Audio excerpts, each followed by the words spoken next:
They say a man's weakest moment reveals his true character. Mine came when my testosterone dropped to dangerous levels and my body started falling apart. But it wasn't my illness that nearly destroyed me. It was discovering what my wife was doing while I fought to survive. My name is Ashton Carter. I'm 42 years old, and until recently, I thought I had it all figured out. I work as a software engineering manager at TechCore Solutions in Austin, Texas. Good job, solid paycheck, respected by my team. I've got 2 kids, Daniel, who just turned 14, and Lily, who's 10. They're my world. And then there's Casey, my wife of 16 years. Or at least, she was my wife. It started about 8 months ago. I've been feeling off for weeks, exhausted all the time, gaining weight despite hitting the gym 5 days a week, zero motivation. I figured it was just the stress of managing a team of 30 engineers, the endless deadlines, the pressure. But when I started waking up feeling like I'd been hit by a truck, I knew something was seriously wrong. I made an appointment with Dr. Richard Palmer at Austin Medical Center. He ran a full panel of blood tests, and when the results came back, he didn't sugarcoat it. Your testosterone levels are dangerously low for a man your age, Dr. Palmer said, tapping his pen against my chart. We're talking about levels I'd expect to see in someone 20 years older. I sat there in his office, staring at the numbers on the paper. How bad are we talking? Bad enough that it's affecting every aspect of your health. Your energy, your mood, your metabolism. We need to start treatment immediately. That night, I decided to tell Casey over dinner. We'd always been a team, or so I thought. I figured she'd be supportive, worried even. We sat down at our usual spot in the kitchen. Daniel was at soccer practice. Lily was upstairs doing homework. So, I went to the doctor today, I said, pushing my food around my plate. Casey glanced up from her phone. Oh yeah? Everything okay? I took a breath. Not exactly. Turns out my testosterone levels are really low. Dangerously low, according to Dr. Palmer. She set her phone down, but her expression was strange. Not concerned, not sympathetic. Almost annoyed. What does that mean? She asked. It means I need treatment. Probably testosterone therapy, some lifestyle changes. It explains why I've been feeling so run down. Casey nodded slowly, then picked her phone back up. Well, I'm sure they'll fix it. That was it. No questions about the treatment, no asking how I felt about it. Nothing. She just went back to scrolling through whatever was on her screen. I watched her for a moment, feeling something cold settle in my chest. Casey, I said. She didn't look up. Did you hear what I just said? She sighed, finally meeting my eyes. Yes, Ashton. You have low testosterone. The doctor will treat it. What else do you want me to say? I didn't have an answer for that. So I said nothing, and we finished dinner in silence. That was the beginning. Over the next few weeks, things got stranger. Casey started changing in ways that were subtle at first, then impossible to ignore. She'd always been stylish. Teaching art history meant she had an eye for aesthetics, but now it was different. She spent twice as long getting ready in the mornings, trying on 3 different outfits before settling on one. New dresses appeared in her closet, tighter than what she usually wore. Heels instead of flats. I noticed it one Tuesday morning. She was standing in front of the bathroom mirror, applying lipstick with more care than I'd seen in years. Big presentation today, I asked from the bedroom doorway. Casey glanced at me in the mirror. Just a normal lecture day. What? You're really dressed up. She capped the lipstick and turned to face me. I can't look nice for my students. That's not what I meant. Then what did you mean, Ashton? Her tone had an edge to it. I held out my hands. Nothing. You look great. She brushed past me without another word, grabbing her bag from the kitchen counter. Daniel was eating cereal at the table, barely looking up from his phone. Lily was trying to tie her shoes by the front door. Mom, can you help me? Lily called out. Not now, sweetie. Mommy's running late. Casey kissed the top of Lily's head and headed for the garage. I watched her go, then knelt down to help Lily with her laces. It's okay, I've got you. Thanks, Dad, Lily said, giving me a quick hug before running to grab her backpack. Daniel finally looked up from his phone. Dad, is Mom okay? The question caught me off guard. What do you mean? He shrugged, pushing his cereal bowl away. I don't know. She's been acting weird lately. Like, she's never home anymore. I sat down across from him. She's just busy with work. You know how it is during the semester. Daniel didn't look convinced, but he didn't push it either. He grabbed his backpack and headed out the door. I sat there alone in the kitchen, my coffee going cold in my hand. He was right. Casey had been coming home later and later. What used to be occasional evening office hours had turned into a regular thing, 3, sometimes 4 nights a week. She'd walk in around 10 or 11, claiming she'd been helping struggling students prepare for exams or working on research for an upcoming paper. I wanted to believe her. I really did. But then came the phone calls. Casey had never been secretive about her phone before. It used to sit on the kitchen counter while we ate dinner, face up, occasional buzzes from work emails or group texts with her colleagues. Now she kept it in her purse or in her hand, screen facing down. When it rang, she'd glance at it, then leave the room to answer. One night, around midnight, I woke up to the sound of her voice. I could hear her through the bathroom door, soft, almost whispered tones. I couldn't make out the words, but I could hear the tone. It wasn't a voice she used with colleagues or friends. When she came back to bed, I pretended to be asleep. "Ashton," she whispered. I didn't answer. She slipped under the covers, and within minutes, I could hear her breathing even out as she fell asleep. But I lay there wide awake, staring at the ceiling, feeling that cold knot in my chest grow tighter. Something was very wrong, and I was running out of excuses to ignore it. I got the first call on a Thursday afternoon. I was in the middle of a code review meeting at TechCore when my phone buzzed. It was my buddy Jake Peterson, someone I'd known since college. We played racquetball every other week, grabbed beers when we could. Solid guy. I stepped out of the conference room and answered. "Jake, what's up?" There was a pause on the other end. "Hey man, you got a minute? I need to talk to you about something." The tone in his voice made my gut tighten. "Yeah, shoot. Look, I don't know how to say this, so I'm just going to say it. I was at the Roosevelt Room last night, that bar on 5th Street, and I saw Casey there." I leaned against the wall. "Okay." She mentioned meeting some colleagues for drinks. "Ashton." Jake's voice dropped. "She wasn't with colleagues. She was with some young guy, mid-20s maybe, dark hair, preppy looking. And man, they were close. Real close." My hand tightened around the phone. "What do you mean close?" "I mean, she had her hand on his arm. They were laughing, leaning into each other. At first I thought maybe it was innocent, you know? But then he put his hand on her knee, and she didn't move it away. I waited around for a bit, and when they left, they walked out together. I'm sorry, man. I figured you'd want to know." I stood there in the hallway, watching my coworkers through the glass conference room wall, continuing their meeting like the world hadn't just tilted sideways. "You sure it was her?" I asked, knowing it was a stupid question. "Positive." I almost went over to say hi, but something felt off about the whole thing. "I'm really sorry, Ashton." I thanked him and hung up. For the rest of the day, I went through the motions, finished the code review, answered emails, attended a budget meeting. But my mind was somewhere else entirely. That night, Casey came home around 9:30. She walked in carrying her leather bag, heels clicking on her hardwood floor. "Hey," she said, setting her bag down. Long day. I was sitting on the couch, a beer in my hand that I hadn't touched. "How was your evening?" "Fine. Just had some paperwork to catch up on at the office." She moved toward the kitchen. "Have you eaten?" "I'm starving." "Casey, where were you last night?" She stopped, her back still to me. "Last night? I told you. I had drinks with some people from the department." "Which people?" She turned around slowly. "What's with the interrogation?" I stood up, facing her. "I got a call today.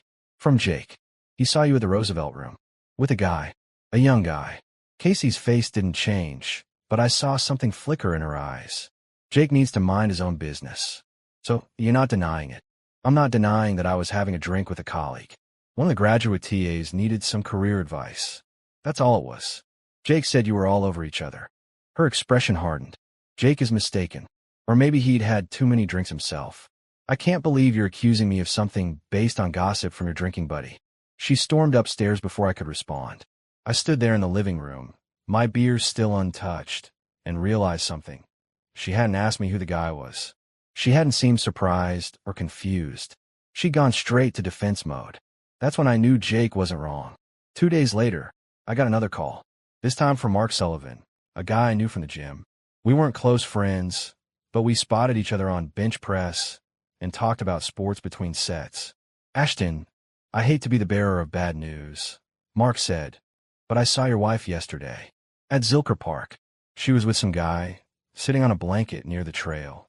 I was running past and almost stopped to say hi, but they were kissing." I closed my eyes. You're sure it was her? Positive, man. I'm really sorry. 3 different people. 3 different sightings. This wasn't a coincidence anymore.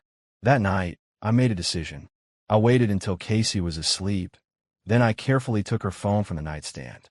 My hands were shaking as I tried to unlock it, but the passcode I knew, our anniversary, didn't work. She'd changed it. I set the phone back down and went to my office. I opened my laptop and pulled up our cell phone account online. I had access to the call logs, and what I found made my blood run cold. Pages and pages of calls and texts to numbers I didn't recognize.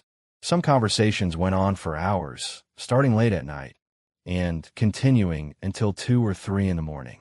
There were names I'd never heard her mention. Justin, Bradley, someone listed only as Mr. I sat back in my chair, the evidence laid out in front of me in black and white. This wasn't just one affair. This was multiple men, multiple betrayals. I thought about confronting her right then, waking her up and demanding answers. But something stopped me. If I confronted her now, she'd just lie again. She'd gaslight me, tell me I was being paranoid, twist everything around until I was the one apologizing. No, if I was going to do this, I needed proof. Real, undeniable proof. The next morning, I called in sick to work. After Casey left for the university and the kids were at school, I drove across town to a small office on Burnett Road. The sign outside read, Harrison Investigations, discreet and professional. Frank Harrison was exactly what I expected. Mid-50s, graying hair, the weathered look of someone who'd seen it all. He'd been a cop for 20 years before going private. His office was cramped but organized, walls covered with licenses and certifications. Mr. Carter, he said, shaking my hand. What can I do for you? I sat down across from his desk. I think my wife is cheating on me. I need proof. Frank didn't seem surprised. He probably heard that line 10 times a week. He pulled out a notepad. Tell me everything. I laid it all out. The changed behavior, the late nights, the calls from friends, the phone records. Frank listened without interrupting, taking notes. When I finished, he sat back in his chair. I'll be straight with you. Based on what you're telling me, your instincts are probably right. The good news is, if she's being this sloppy about it, gathering evidence won't be hard. What do you need from me? Her schedule, her usual routines, vehicle information, recent photos. I'll put surveillance on her, see where she goes, who she meets. If something's happening, I'll document it. I pulled out my phone and started sharing information. Within 30 minutes, Frank had everything he needed. I'll start tomorrow, he said, walking me to the door. Give me 2 weeks. If she's cheating, I'll have proof. I shook his hand. Thank you. As I drove home, I felt something I hadn't felt in weeks, control. Casey thought she was getting away with it. Thought I was too trusting or too stupid to notice. She was wrong. Frank Harrison worked fast. Within 3 days, he called me with his first report. I was at my desk at TechCore, staring at lines of code that might as well have been written in another language for all the attention I could give them.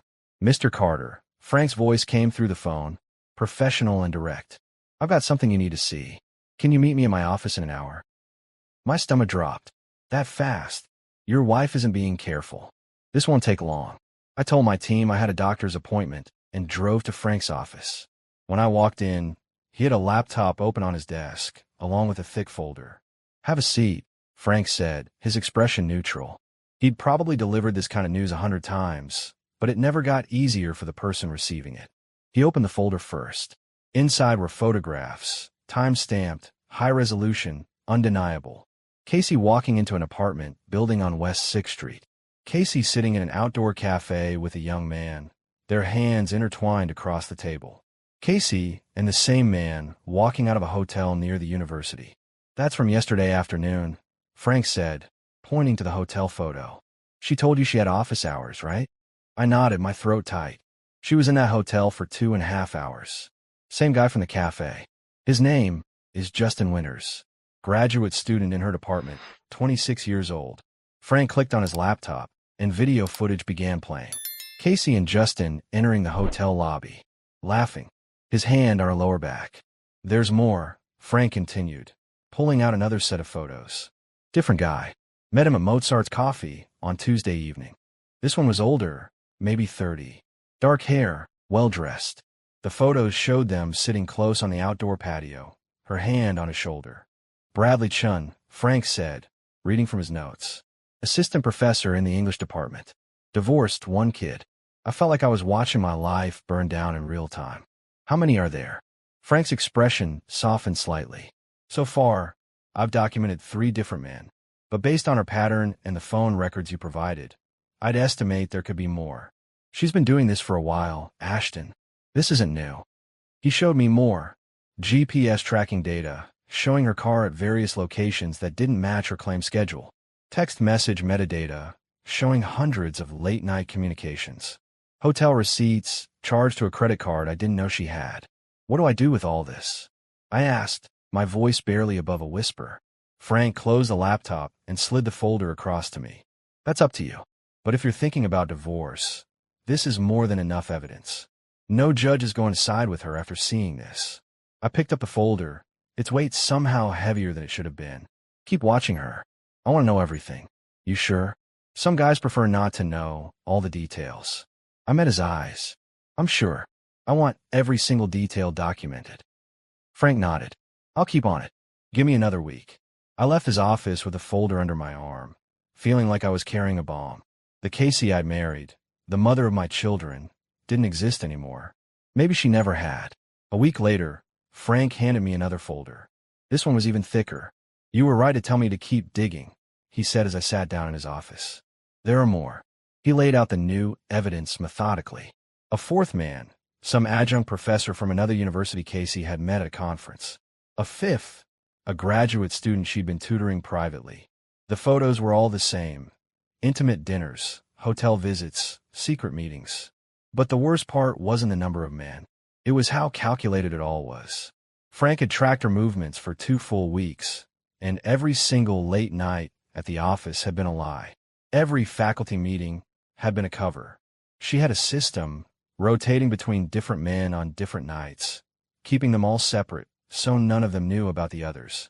She's running this like a business, Frank observed, sorting through the timeline he'd created. Tuesday and Thursday nights, Justin. Monday and Wednesday, Bradley. Weekends are more flexible. She'll see whoever's available. I stared at the evidence, feeling something cold and hard settle in my chest where my heart used to be. What about the kids? Well, I'm traveling for work. Frank pulled out another report. I checked those dates. When you were in California for that tech conference last month, she had Justin stay over at your house. 2 nights. In my house. In my bed. While my children slept down the hall. I need to see a lawyer, I said. I know a good one. Rebecca Thompson. She handles high-stakes divorces, and she doesn't lose. Frank gave me her number, and I called from his office. Rebecca could see me that afternoon. Her office was in a sleek building downtown, all glass and steel. Rebecca herself was mid-50s, sharp-eyed, with the kind of presence that made you sit up straighter. She listened to my story without interrupting, occasionally making notes. When I finished, she leaned back in her chair. Mr. Carter, you've done something very smart by gathering this evidence before confronting your wife. Most men confront first and regret it later. You have an airtight case here. What are my options? With this level of infidelity and the documented evidence, you're in the driver's seat. Texas is a community property state, but infidelity can influence how property is divided, especially when it comes to marital waste, money she spent on these affairs. We can also use this for custody arrangements if needed. I want primary custody, I said immediately. She's been lying to our kids just as much as she's been lying to me. Rebecca nodded. We can make that happen. The question is, how do you want to proceed? Quick and surgical, or do you want her to see it coming? I thought about Daniel's question. Is Mom okay? I thought about Lily asking for help with her shoes while Casey rushed out to meet another man. I thought about 14 years of marriage that had apparently meant nothing to her. I want to disappear, I said. I want to file, serve her the papers, and be gone before she even knows what hit her. Rebecca smiled. Not a warm smile, but an approving one. I can work with that. Give me 3 days to file the paperwork. In the meantime, start moving your assets. Open a separate bank account. Transfer funds. Document everything you own. And whatever you do, don't let her know you suspect anything. She has no idea. Good. Keep it that way. The element of surprise is your greatest weapon right now. I left Rebecca's office feeling something I hadn't felt in weeks. Powerful. Casey thought she was getting away with it. She thought I was too busy with work, too trusting, too naive to notice. She was about to find out just how wrong she was. Rebecca moved fast. Within 72 hours, she had everything ready. Divorce papers filed with the court, asset protection in place, custody arrangements drafted. Now came the hard part, executing the plan without tipping off Casey. I started moving money carefully, not all at once. That would raise red flags, but in increments that looked normal. Transferred funds to a new account at a different bank, one Casey knew nothing about. I documented every shared asset we owned. The house, the cars, investment accounts, even the furniture. Rebecca wanted a complete inventory. "You're being thorough," she said during one of our meetings. "That's good. Most clients are too emotional to think this clearly. I'm running on anger right now," I admitted. "That's keeping me focused." The hardest part was acting normal at home. Every night, I'd come home to Casey making dinner or grading papers, pretending everything was fine. She'd kiss me on the cheek, ask about my day, help the kids with homework. The performance was flawless. One evening, she was particularly affectionate. She made my favorite meal, grilled salmon with roasted vegetables, and we ate dinner as a family. Daniel talked about his upcoming soccer tournament. Lily showed us a drawing she'd made in art class. It almost felt normal, like the life we used to have. After the kids went to bed, Casey poured 2 glasses of wine and sat next to me on the couch. "I feel like we haven't really talked in a while," she said, her hand on my knee. I looked at her, this woman I'd spent 16 years with, and felt nothing. "We talk every day." "That's not what I mean. I mean really talked. About us." I took a sip of wine, keeping my expression neutral. "What about us?" She hesitated, and for a moment I saw something in her eyes, guilt, maybe, or fear. "I know things have been strained since your diagnosis. I haven't been as supportive as I should have been. I'm sorry about that." The apology was too little, too late, and completely meaningless given what I knew. But I couldn't let her see that. "It's okay," I said, the lie coming easily. "We've both been stressed." She smiled, relieved, and leaned her head on my shoulder. "I love you, Ashton. I know I don't say it enough."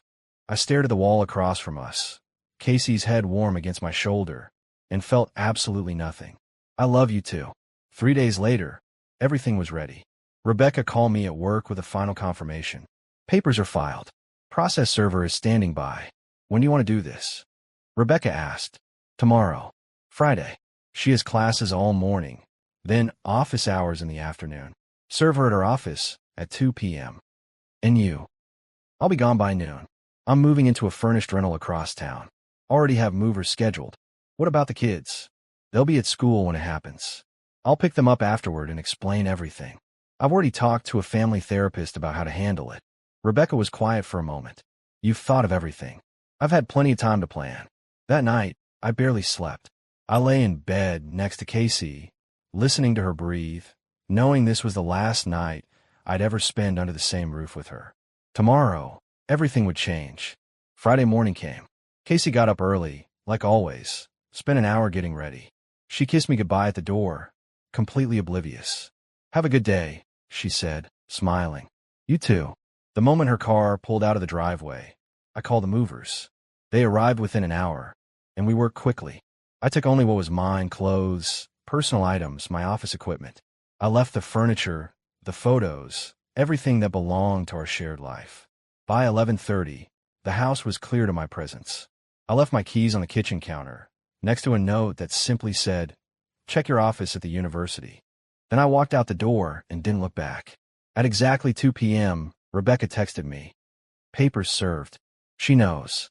I was sitting in my new rental apartment, sparse and temporary, but mine. My phone started ringing within minutes. Casey's name lit up the screen. I didn't answer. She called again, and again. By the time I silenced my phone, she'd called 11 times. Then came a text. "Ashton, what is this? Call me right now. This is insane. We need to talk. Where are you?" I didn't respond. Rebecca had been clear.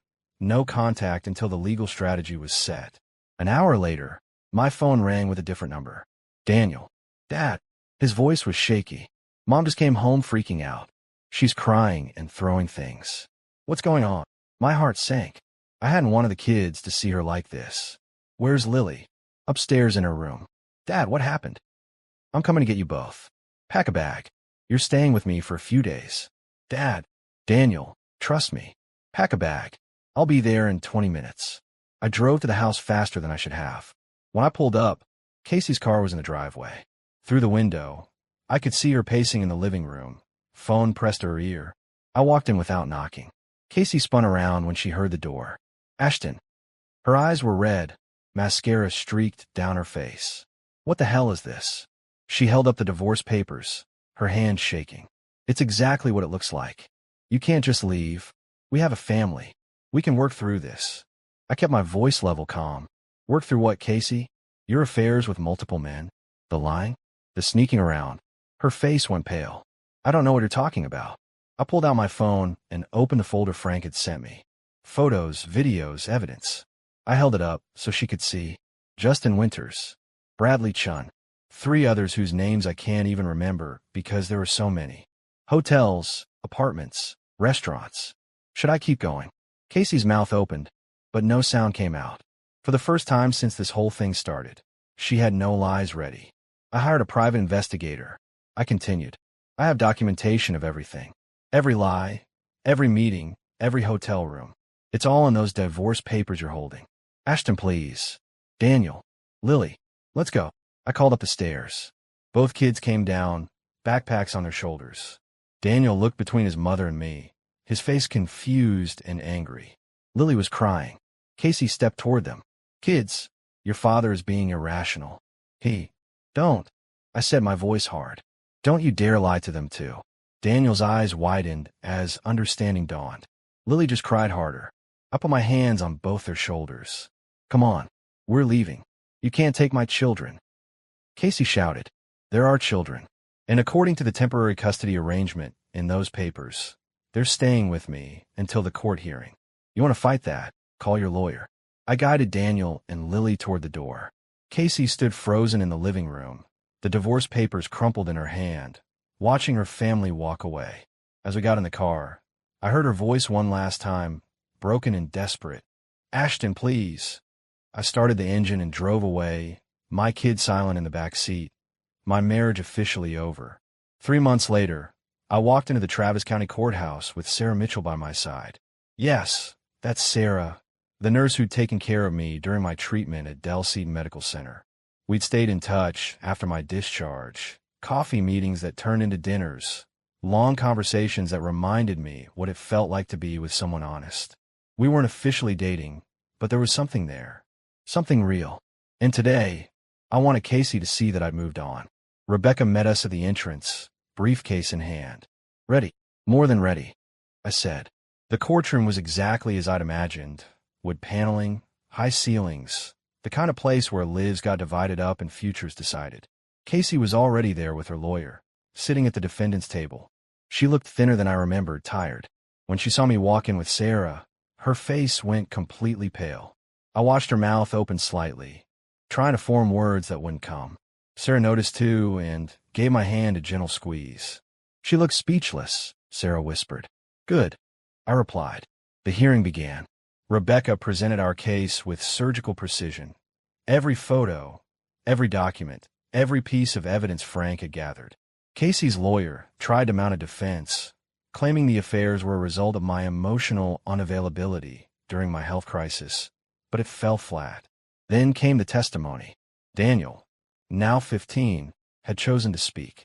The judge allowed it given his age. Your Honor, Daniel said, his voice steady despite his nervousness. My mom lied to us every day.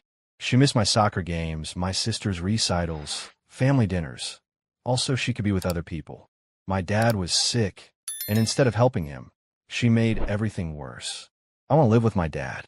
Casey started crying, but Daniel didn't look at her. The judge reviewed the evidence, listened to the arguments, and made her ruling. I got primary custody of both kids. The house, 70% of our assets. Casey would pay child support and cover 40% of my legal fees. No alimony. The gavel came down with a sharp crack that seemed to echo forever. Outside the courthouse, Casey caught up to us on the steps. She looked broken, desperate. Ashton, please, she said, her voice shaking. Can we just talk? Just 5 minutes. I stopped and turned to face her. Sarah stood beside me, close but not possessive. Casey's eyes darted between us, and I saw the moment reality finally hit her. "There's nothing to talk about," I said calmly. "You made your choices. Now you live with them. But the kids will be fine. They'll see you according to the custody schedule. Beyond that, we're done." Casey's face crumbled. She reached out as if to touch my arm, but I stepped back. "I'm sorry," she whispered. "I'm so sorry." "So am I," I said. "I'm sorry I wasted 16 years. I took Sarah's hand, and we walked down the courthouse steps together. Behind us, I could hear Casey sobbing, but I didn't turn around. That chapter of my life was closed. "You okay?" Sarah asked as we reached my car. I looked back one last time. Casey was standing alone on those courthouse steps, exactly where she deserved to be. "Yeah," I said, meaning it. "I really am." 8 months after the divorce was finalized, life had found a new rhythm. Daniel and Lily had adjusted better than I'd hoped.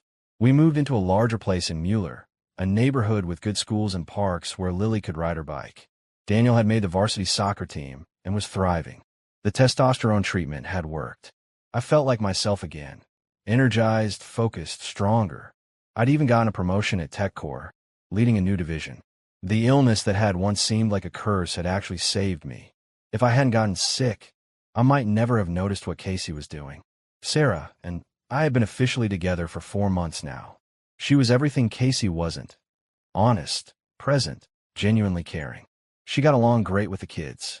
Lily called her Miss Sarah and had started asking when she'd be moving in. We weren't rushing, but we also weren't pretending this wasn't serious. One Saturday afternoon, I was teaching Daniel how to change the oil in my car when my phone buzzed. A text from an unknown number. "I heard you're engaged. Congratulations. I hope she makes you happy. Casey." I'd changed my number months ago, but she'd clearly found a way to reach me. Daniel noticed my expression. "Mom." "Yeah." "What did she say?" I showed him the text. Daniel rolled his eyes. "She's not even getting her facts right. You're not engaged." "Not yet," I said with a small smile. He looked at me, surprised. "Wait, are you thinking about it?" "Maybe. Eventually. When the time's right." Daniel grinned. "Sarah's cool. Way better than Mom." I ruffled his hair. "Don't say that." "It's true, though. Sarah actually shows up. She came to my last 3 games.